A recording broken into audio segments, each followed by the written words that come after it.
Мәселен, сіздермен мен Малика. Және де бүгінгі видеода біз ништің, яғни Назарбаев зияткерлік мектебінің негізгі артықшылықтары мен кемшіліктерін қарастыратын боламыз. Және де менің атымнан, яғни кеңестер осы 12-ші сыныпты ништа бітіруім бойынша 5 жылдық тәжірибеме байланысты өзімнің кеңестерімді айтатын боламын. Біріншіден, Назарбаев зияткерлік мектебінің ең бір жақсы және де барлығы білетін деп ойлаймын артықшылықтарының бірі ол сапалы білім. Яғни бұл жерде ұстаздар да материалдардың барлығы сапалы және де керекті. Яғни материалды түсінікті және де жақсы ұсынады және де балаларды шынымен де натаскивать етіп, прям қатты жақсы олардың оқумен айналысады. Сондықтан Назарбаев мектебіне келіп, білімнің сапасы жайлы күмәнданудың еш қажеті жоқ әрине. Екіншіден, ол жаңа мүмкіндіктер. Яғни бұл жерде шынымен де бала, оқушы өзіне көптеген жаңа нәрселерді ашады, оның қалай айтса болады, ойлау тұрғысы, ойлауы барлығы өзгеруі мүмкін.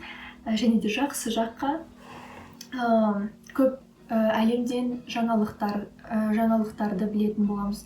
Мұнда басқа мектептерде жоқ, кейбір ағылшын тілінде өтетін сабақтар бар. Және де ол жерде мәселелерді жан-жақтан қарап, оларды шешу жайлы түсіндіріледі. Яғни және де оқушылар бір-бірімен топтарда жұмыс жасап, публичное выступление, басқа адамдардың арасында алдында шығып, өз-өзін ұсыну адамдарға, соның барлығын үйренеді. Үшіншіден, ол бәсекеге қабілетті орта. Яғни бұл жерде оқушылардың барлығы жақсы оқиды және де бес алуға, жақсы оқуға, білім қууға тырысады. Әсіресе басқалар мысалы олимпиадаларға, конкурстарға қатысып жатқанда, немесе басқа жерлерге, әртүрлі университеттерге түсіп жатқанда сен де ойлайсың. Ал мен де олай жасай аламын, менің де қолымнан ол келеді деген сияқты. Солай басқалардан сен жаңалықтарды біліп, яғни жаңа сайыстар жайында ақпарат алып, сен де өзіңді енді жақсы жағынан көрсетуге, өзің біліміңді сынауға тырысасың. Келесі ол оқушылардың қоғамы. Яғни бұл жерде оқушылар қоғамы меніңше бір ерекше, бір бөлек.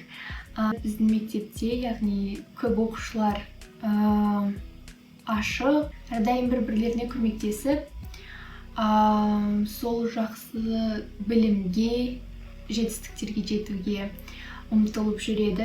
Инстаграмда ниш аламни деген қоғам бар, яғни инстаграм страничка.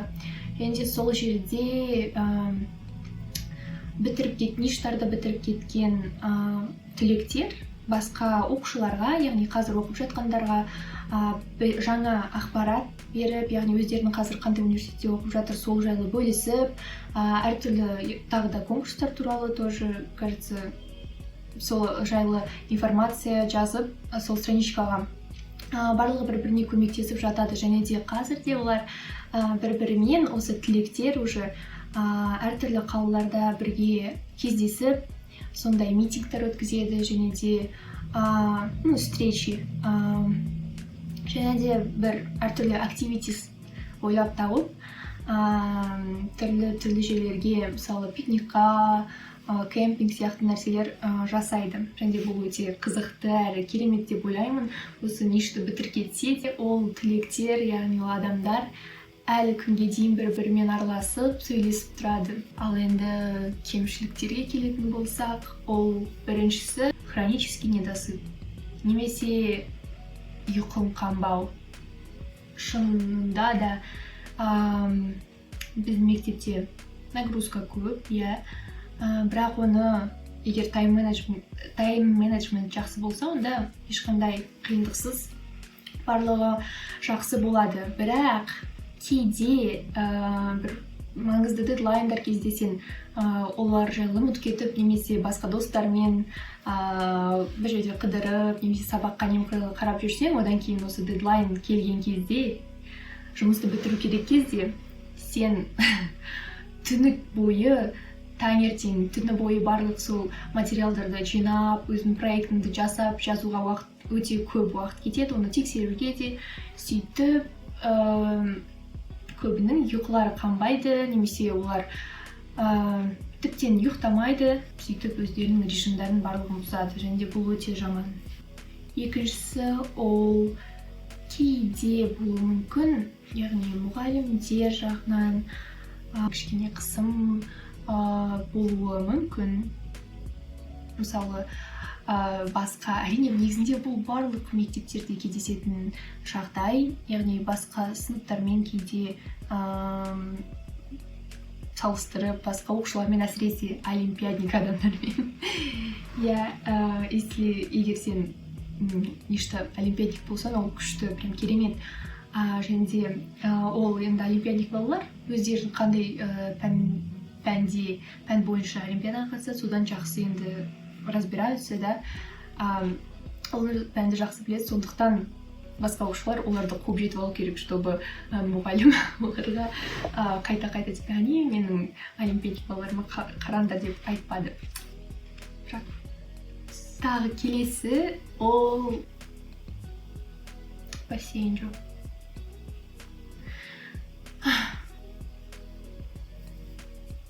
Еще жаңа мектепке көшкен кезде бізге айтқан, ол жерде точно бассейн болады. Жоқ, қайда біздің бассейн? Бұл әрине де қалжың, бірақ басқа кемшілік ол мектептегі, яғни кураторлар мен мұғалімдерді бөлу. Бұл оқушыларға ешқандай әсер етпейді, бірақ мен өзім байқағаным бойынша негізінде кураторлар өте көп жұмыс жасайды, және де мен оны жақсы білемін. Негізінде кейде тіпті мұғалімдерден де көбірек жұмыс жасайды, себебі оларға бүкіл оқушылардың документтерін қарастырып, олардың әрқайсысына характеристика жазып, әр баламен жұмыс жасау керек өзінің шаңырағындағы. Ал бірақ онда әсіресе администрация жақтан, немесе ол тек қана бізде болды ма, білмеймін, но мұғалімдерді поощряли, оларды жоғарырақ көтеріп көрсететін. Бірақ меніңше бұл дұрыс емес, себебі мұғалімдер мен кураторлар бір уровеньде тұру керек. Енді біз кеңестерге келдік. Яғни менің сендерге, немесе сіздерге, нешті оқып жатқан балаларға, немесе жаңа ғана түскендерге, және де ең соңында осы 11-ші сынып, 10-ші сынып оқып жүрген оқушыларға да өзімнен кеңестер болады. Номер 1 кеңес ол спортпен айналысу. Шынымен де бұл мектепте нагрузка көп болғандықтан, оқу көп, ал спортпен айналысу өзінің денсаулығына қарау өте маңызды. Және де спортпен айналысқанда, немесе тренажеркаға барғанда миың жақсырақ жұмыс істейді, және де шын ойлау қабілеті жақсарады. Сонымен қатар сен сол уақытта өзінің бүкіл проблемаларыңды оқу жайлы ұмытып кете аласың, және де сол кезде сенің миың демалады. Және де ұмытып кетіппін, кешіріңіздер, ең мен үшін жақсы оқу сапасынан кейінгі ұнайтын артықшылық нештің, ол бізде тренажерка бар, және де басқа қосымша 2 спорт зал болуы. Вот тренажерканың болуы просто супер. Осы возможностьпен қолданып, пожалуйста, тренажеркаға барыңдар, сабақтан кейін өздеріңіз сергітіп алыңдар. Егер спортпен шұғылдануға уақыттарыңыз немесе шамаларыңыз жоқ болса, онда йога мен медитация көмектесуі мүмкін. Келесі кеңес ол олимпиада мен жобалар, яғни проекттерге көп қатысу. Және де бұны мен өзім кеш түсіндім, сондықтан менің қателігімді қайталамаңдар. Өздеріңізге ұнайтын және де жақсы көретін Сонымен қатар өздеріңіз білетін жақсы, яғни сабақты, пәнді таңдап алып, сол пәннің мұғаліміне барып, барлығын сұрастырып біліп шығыңдар. Олимпиадалар, конкурстар, жобалар жайлы барлығын, және де мені прям спискқа жазып алыңыз, маған барлығын айтып тұрасыз деп ақылдасу қажет. Немесе сендер өздерің басқа оқушылардан, немесе ғаламтордан түрлі конкурстар жайлы, олимпиадалар жайлы ақпаратты жинап табуларына болады әрине де, және әсіресе жобалар жайлы. Сонымен өздерінің жетекші мұғалімдеріне барлығын түсіндіріп, оған ақылдасып, ары қарай республика, одан кейін международный деңгейлерде, яғни қатысып, немесе жүлделі орындар алып жатсаңдар, онда бұл сендердің қоржындарына үлкен бір артықшылық. Себебі университетке түскенде, немесе басқа проекттерге түскенде бұл үлкен плюс болады резюмеге. Сонымен қатар all extracurricular activities, яғни мектептен, сабақтан тыс жұмыстар, нәрселер, яғни әртүрлі кружоктар, спорт болсын, немесе өнерге байланысты кружоктарға өздеріңе қатысуға тырысыңдар, және де сол жерде жақсы жұмыс жасаңдар, әртүрлі ол жерден әртүрлі олимпиадаларға, сайыстарға қатысыңдар, және де ол туралы ақпараттың барлығын көбінесе өздерің ізденетін боласыңдар. Және де кішкене жоғарырақ сыныптарда Beyond Curriculum сияқты организацияларға қосылып, бұл жерде волонтерствоға, яғни мен өзім жақсы білмеймін, бірақ ол жерде әртүрлі посттар, яғни мақалалар жазып, әртүрлі сабақтарға, пәндерге және де тілдерге байланысты өздеріңді сонда сынап көрулеріңе болады, және де ол да сендердің портфолиоларыңа, резюмеге үлкен плюс болады. Яғни өздерінен тәжірибелірек адамдармен қарым-қатынас құрып, олардан жаңа бірдеңе үйрену өте маңызды. Сонымен қатар, жаңа айтып кеткендей, басқа кружоктардан болсын, осы мектептен тыс конкурстар, мысалы, мен өзім қатысқан Technovation Challenge, яғни Tech Girls деп аталады. Ол IT сферасында қыздар, тек қана қыздарға арналған сайыс. Онда әртүрлі приложенияларды телефонға, яғни создавать етіп, жасап, соны презентациялайсыңдар, өздерің барлығын түсіндіріп, және де Moon, ол Model United Nations, яғни ООН деген организацияның моделі оқушылар әртүрлі мектептерден келіп, әрқайсысы әртүрлі мемлекеттің делегаты болады. Ол жайлы көбірек сендер ғаламтордан, ютубтан немесе инстаграмдағы Moon деп жазсаңдар, басқа ништардың осындай комьюнитистері өте көп. Келесі кеңес ол мұғалімдермен және де администрациямен жақсы қарым-қатынаста болу. Бұл да көмектеседі, себебі әртүрлі проекттер бойынша белгілі бір оқушыларды басқа жерге жіберу керек болса, онда администрация әрине де өздерінің жақсы танитын, уже білетін балаларды жібереді, ұсынады. Сондықтан егер администрациямен прям жақсы активный оқушы болып, солармен жақсы қарым-қатынас құрсаңдар, және де мұғалімдермен, онда бұл сендердің оқуларыңа да, сендердің продвиженияларыңа да үлкен плюс болады. 5-ші кеңес ол дұрыс ұйықтау.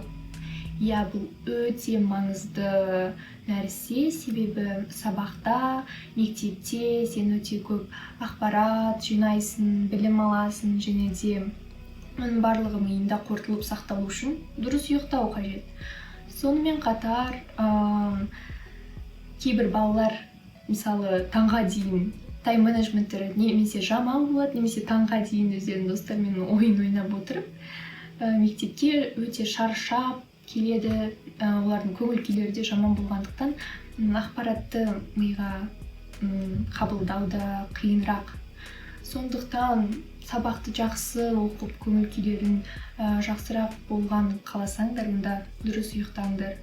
7-шісі ол достарымен қарым-қатынас.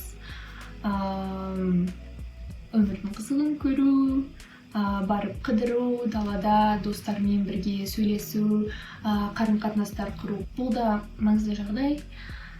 Себебі осы кезден бастап өздерінің коммуникативті дағдыларын қалыптасады, және де сен өздерің достармен сөйлесіп жатқан кезде немесе жай бір жаққа олармен демалуға, қыдыруға барғанда өзіңнің бір проблемаларың жайлы ұмытып, көңіл күйің жақсарып қалады. 8-ші немесе 9-ші кеңес ол экзамендерге, бұл уже үлкен сыныптарға, 10-ші, 12-ші сыныптарға арналған кеңесім, ол МЭС сияқты экзамендерға өздігінен дайындалу, яғни өзіңізден бүкіл материалдарды мұғалімдерден сұрап алып, және де оқу планы, яғни lesson objectives дейміз ғой, сол оқып жатқан жылдың бойынша немесе оның алдындағы сыныптар бойынша ақпаратты жинап алып, барлығын өзің сол кітаптарды басынан бастап аяғына дейін оқып, презентациялардың барлығын ашып, әрбір деталіне назар аударып, барлығын оқып шығу және де қайталау. Бұның барлығын көбінесе дәптерлеріңе жазып, ноутс жасап отырсаңдар көмектеседі. Себебі мен МЭС-қа дайындалған кезде көбінесе өзім дайындалдым, және де көпшілік балалар сөйтті. Себебі сабақта үйреткен нәрсенің негізінде МЭС-тің өзінде біз енді мұғалімдер де бізде білмейміз ғой не келетіні. Сондықтан мұғалімдердің айтқан нәрсесінен өте аз бөлігі келді. Яғни көбінесе бір мән бермейтін детальдар, мән бермейтін бір тақырыптар келгендіктен өздеріңе дайындалуға ұсынамын. Және де бұл менің видеоның соңы. Лайк басып, менің каналыма жазылуға ұмытпаңдар. Сау болыңдар. Өздеріңе дайындалды. Сізге көмектесу йога немесе teamwork ген выпускниктар. Как это будет выпускниктар қазақша?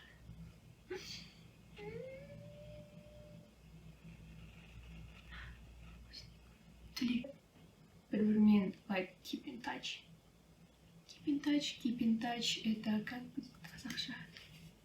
Keep in touch.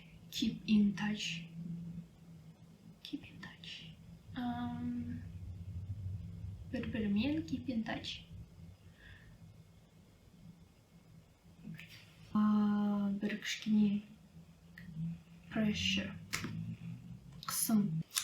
Бұл әрине